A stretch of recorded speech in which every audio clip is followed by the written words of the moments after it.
in the heart of the ancient city of Chang'an, where the Silk Road whispered secrets of distant lands, there lived a young scholar named Li Wei. His days were spent in the shadow of the imperial library, his fingers tracing the delicate brushstrokes of forgotten poets. But his nights were haunted by a dream. A vision of a woman whose face he could never quite see, yet whose presence lingered like the scent of plum blossoms after rain. One evening, as the moon hung low, casting a silver glow over the city, Li Wei wandered into the bustling night market. Among the stalls of jade carvers and silk weavers, he noticed a small, unassuming shop. Its sign bore the characters for eternal lanterns, and inside, the air was thick with the scent of sandalwood. The shopkeeper, an old man with eyes that seemed to hold the wisdom of centuries, beckoned him closer. "Ah, young scholar," the old man said, his voice like the rustle of ancient scrolls. "I have been waiting for you." Li Wei's heart quickened. "Waiting for me? But how?" The old man smiled, revealing teeth worn smooth by time. "The lantern you seek is not of this world. It is a relic of a love that transcends time." He handed Li Wei a lantern, its paper thin as a butterfly's wing, painted with scenes of a bygone era.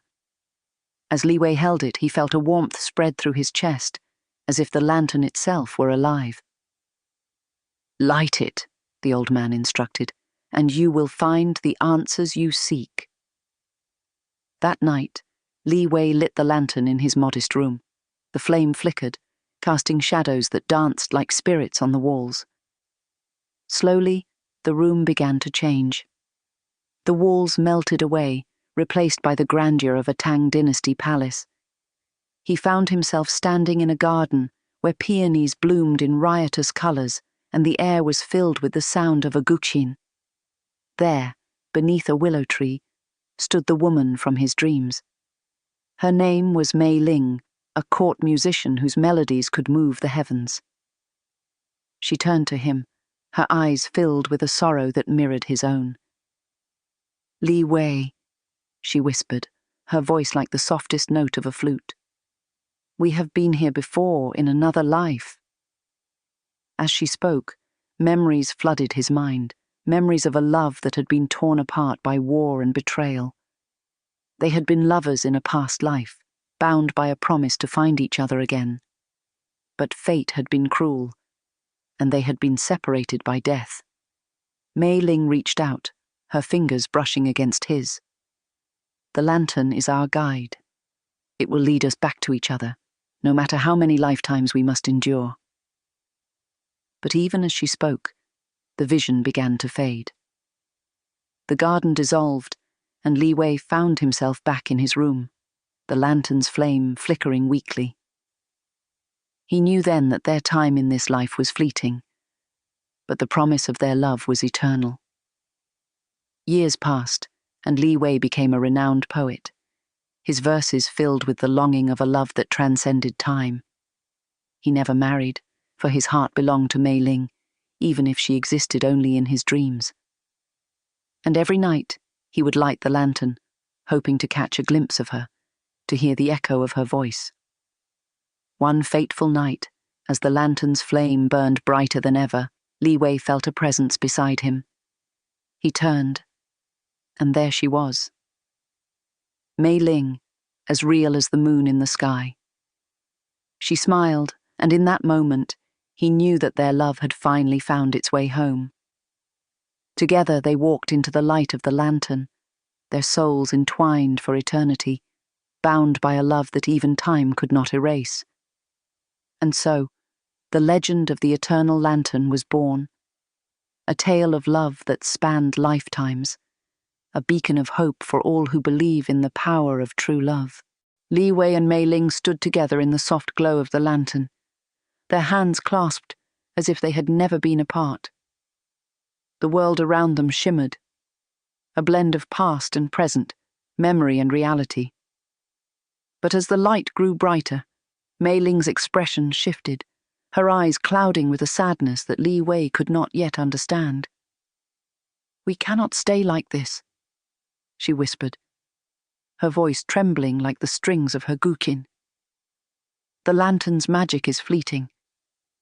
It can only bring us together for a moment, not forever. Li Wei's heart clenched. Then how do we break this cycle? How do we find each other in this life, not just in dreams? Mei Ling hesitated, her gaze drifting to the lantern. The old man who gave you this lantern, he is not merely a shopkeeper. He is a guardian of the threads of fate. He can guide us, but the choice is ours. To be together, we must unravel the past and rewrite our destiny.